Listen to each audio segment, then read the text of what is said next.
Assalamualaikum warahmatullahi wabarakatuh. Jumpa lagi dengan Ibu Nurhayati dalam pembelajaran biologi. Kali ini Ibu akan membahas tentang tumbuhan. Tumbuhan memiliki ciri-ciri sebagai berikut. Merupakan organisme eukariotik, artinya selnya memiliki membran inti. Multiseluler, artinya organisme ini tersusun atas banyak sel, memiliki akar, batang, dan daun, memiliki dinding sel yang terbuat dari selulosa, dan pada umumnya berklorofil sehingga dapat melakukan proses fotosintesis. Klasifikasi dari tumbuhan adalah sebagai berikut.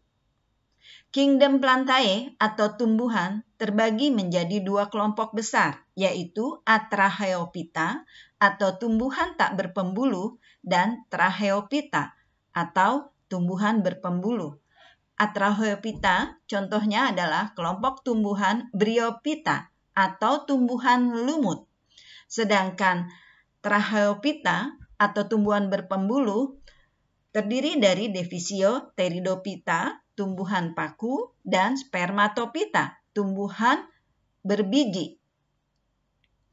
Bryophyta terdiri dari 3 kelas, yaitu Hepatoscopsida atau lumut hati, Antherosoptida atau lumut tanduk, Bryopsida atau lumut daun. Sedangkan Pteridophyta atau tumbuhan paku terdiri dari 4 subdivisi, yaitu Siloptinae, paku purba, Lycopodinae, paku kawat, Equisitinae, paku ekor kuda, Felicinae, paku benar atau paku sejati. Dan Spermatophyta terbagi menjadi Gymnospermae atau tumbuhan berbiji terbuka dan Angiospermae, tumbuhan berbiji tertutup. Gymnospermae terdiri dari Cisadinae, Ginkgoginae, Gnetinae, dan Coniferae. Dan Angiospermae terdiri dari kelas monokotil dan dikotil. Tumbuhan lumut atau Bryophyta memiliki ciri-ciri sebagai berikut. Yang pertama, habitatnya. Pada umumnya hidup di tempat yang lembab, baik di tanah, menempel di bebatuan yang lapuk, atau biasa disebut dengan hygrofit, dan menempel pada kulit pohon atau epifit, dan hidup di air atau hidrofit. Yang kedua, ukurannya relatif kecil, sekitar 1-20 cm. Yang ketiga, belum memiliki akar, batang, dan daun sejati. Akarnya masih berupa rhizoid. Yang keempat, tidak memiliki berkas pembuluh angkut, artinya tidak memiliki xilem dan floem. Yang kelima, reproduksi secara seksual, yaitu dengan alat kelamin jantan dan betina yang menghasilkan sel gamet jantan dan betina, dan secara aseksual atau vegetatif, yaitu dengan spora. Dan mengalami pergiliran keturunan antara gametofit dan sporofit. Pada pergiliran keturunannya, gametofit lebih dominan dibandingkan dengan fase sporofit. Metagenesis tumbuhan lumut adalah sebagai berikut. Spora pada tumbuhan lumut, bila jatuh di tempat yang cocok, spora ini akan tumbuh menjadi protonema. Protonema akan tumbuh menjadi tumbuhan lumut. Tumbuhan lumut yang jantan memiliki antheridium, dan tumbuhan lumut betina memiliki archegonium. Antheridium akan menghasilkan spermatozoa, dan archegonium akan menghasilkan ovum atau sel telur. Bila spermatozoa membuahi ovum, maka akan menghasilkan zigot. Kemudian zigot akan tumbuh menjadi sporogonium dan sporogonium akan menghasilkan spora kembali. Begitu seterusnya. Fase pada saat tumbuhan lumut ini mengalami perkawinan disebut dengan fase gametofit. Sedangkan fase di mana tumbuhan lumut ini menghasilkan spora disebut dengan fase sporofit.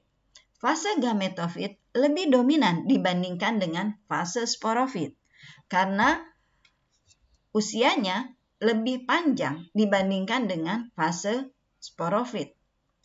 Jadi, tumbuhan lumut yang kita lihat sehari-hari itu pada masa fase gametofit. Klasifikasi tumbuhan lumut atau Bryophyta adalah sebagai berikut. Terbagi menjadi 3 kelas, yaitu Hepaticopsida atau lumut hati, Anthracospida atau lumut tanduk, dan Bryopsida atau lumut daun. Lumut hati contohnya Marhantia polymorpha, Richicorpus nathan, Rebolia hemisphaerica, Pelia calcina, Ricardia indica. Sedangkan lumut tanduk contohnya Anthores pucatus, Paeseros levis, Polioceros, Leisporoceros. Dan lumut daun atau Bryopsida contohnya Polytrichum comune, Polytrichum hyperborum, Sphagnum quarosum, Sphagnum palustri, dan Dichodontium. Ini adalah gambar dari lumut daun, lumut hati, dan lumut tanduk. Lumut daun atau Bryopsida, lumut hati Hepaticida, dan lumut tanduk atau Anthracospida. Sebelum Ibu lanjutkan, Ibu akan memberikan soal terlebih dulu. Yang pertama, jelaskan ciri-ciri tumbuhan lumut. Yang kedua, jelaskan metagenesis tumbuhan lumut. Yang ketiga, beri contoh lumut yang tergolong pada lumut hati, lumut tanduk, dan lumut daun. Kita lanjutkan dengan peranan lumut. Lumut memiliki peranan sebagai obat hepatitis, contohnya Marhantia polymorpha.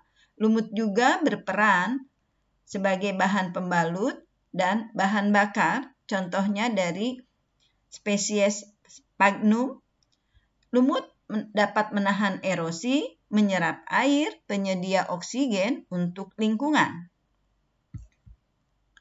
Kita lanjutkan dengan tumbuhan berikutnya adalah tumbuhan paku atau biasa disebut dengan Pteridophyta. Ciri-ciri tumbuhan paku adalah sebagai berikut. Yang pertama, habitatnya pada umumnya hidup di tempat lembab, di tanah, bebatuan yang lapuk atau hygrofit, dan menempel pada kulit pohon atau epifit, dan ada juga yang hidup di air atau hidrofit. Yang kedua, memiliki akar, batang, dan daun sejati. Yang ketiga, memiliki berkas pembuluh angkut, yaitu memiliki xilem dan floem. Yang keempat, reproduksi tumbuhan paku ini dapat secara seksual dan aseksual dan mengalami pergiliran keturunan antara gametofit dan sporofit. Seksual dengan fase gametofit dan aseksual adalah fase sporofit, di mana tumbuhan paku dapat menghasilkan spora. Pada metagenesis tumbuhan paku, fase sporofit lebih dominan dibandingkan dengan fase gametofit. Daun pada tumbuhan paku yang masih muda menggulung. Daun dewasa pada tumbuhan paku dibedakan berdasarkan fungsinya. Ada yang disebut dengan trofofil, yaitu daun yang berfungsi khusus untuk proses fotosintesis. Sporofil, yaitu daun yang menghasilkan spora. Metagenesis tumbuhan paku adalah sebagai berikut. Tumbuhan paku dapat menghasilkan spora. Spora bila jatuh di tempat yang cocok, yaitu di tempat yang lembab, dia akan tumbuh menjadi protalium.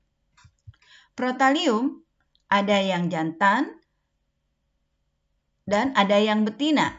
Yang jantan memiliki antheridium, sedangkan yang betina memiliki archegonium. Antheridium dapat menghasilkan spermatozoa, archegonium dapat menghasilkan ovum atau sel telur. Bila spermatozoa ini membuahi ovum, maka akan menghasilkan zigot. Zigot akan tumbuh menjadi tumbuhan paku dewasa. Tumbuhan paku dewasa akan memiliki sporofit, dan sporofit akan membentuk sporangium. Sporangium akan menghasilkan spora, dan begitu seterusnya. Spora akan tumbuh lagi menjadi protalium. Fase di mana tumbuhan paku ini mengalami perkawinan disebut dengan fase gametofit. Sedangkan fase di mana tumbuhan paku ini menghasilkan spora disebut dengan fase sporofit.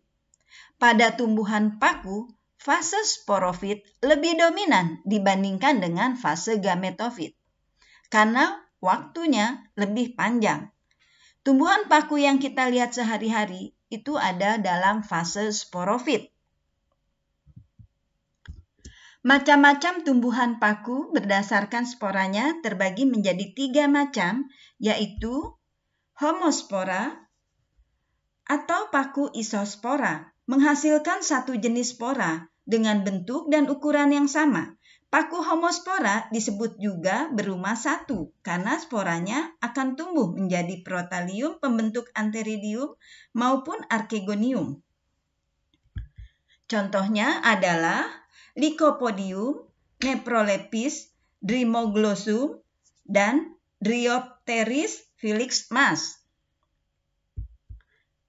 Paku selanjutnya adalah paku heterospora atau anisospora, menghasilkan 2 jenis spora dengan ukuran yang berbeda.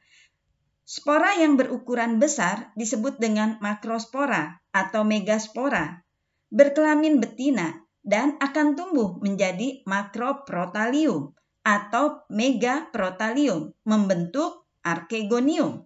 Spora yang berukuran kecil atau mikrospora berkelamin jantan dan akan tumbuh menjadi mikroprotalium, pembentuk antheridium.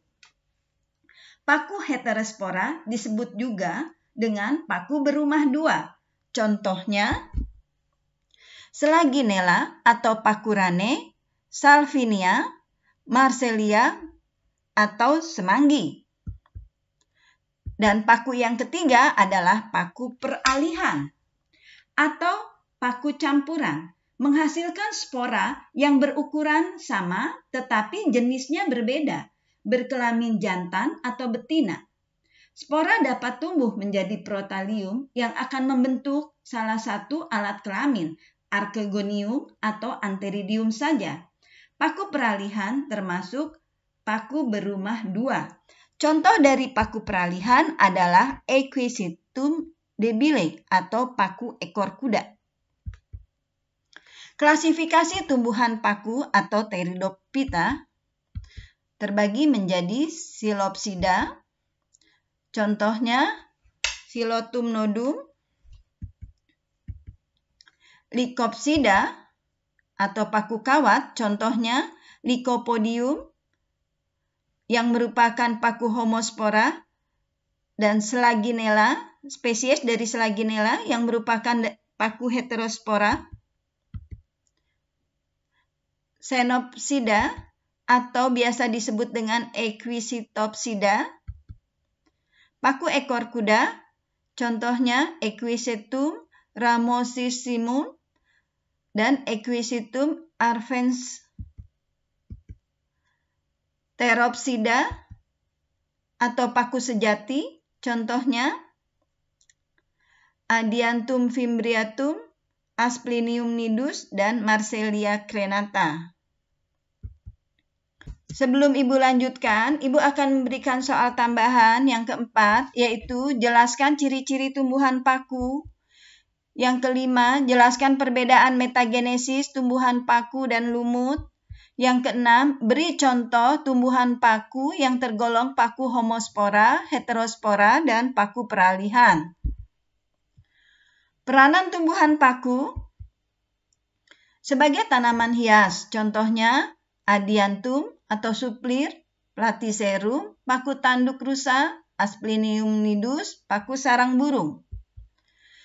Dapat juga dijadikan sebagai bahan obat-obatan, contohnya Equisetum dapat melancarkan pengeluaran urin, Selaginella plana merupakan obat luka, dapat dijadikan bahan makanan, contohnya Marselia crenata atau biasa disebut dengan semanggi, Pteridium equilium atau paku garuda.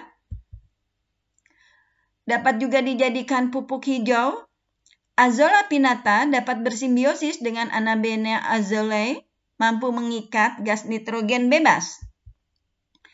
Dapat juga dijadikan sebagai bahan penggosok atau amplas, contohnya spesies dari Equisetum. Dapat dijadikan tiang bangunan, contohnya Alsopila glauca. Demikianlah penjelasan yang bisa Ibu berikan, semoga bermanfaat.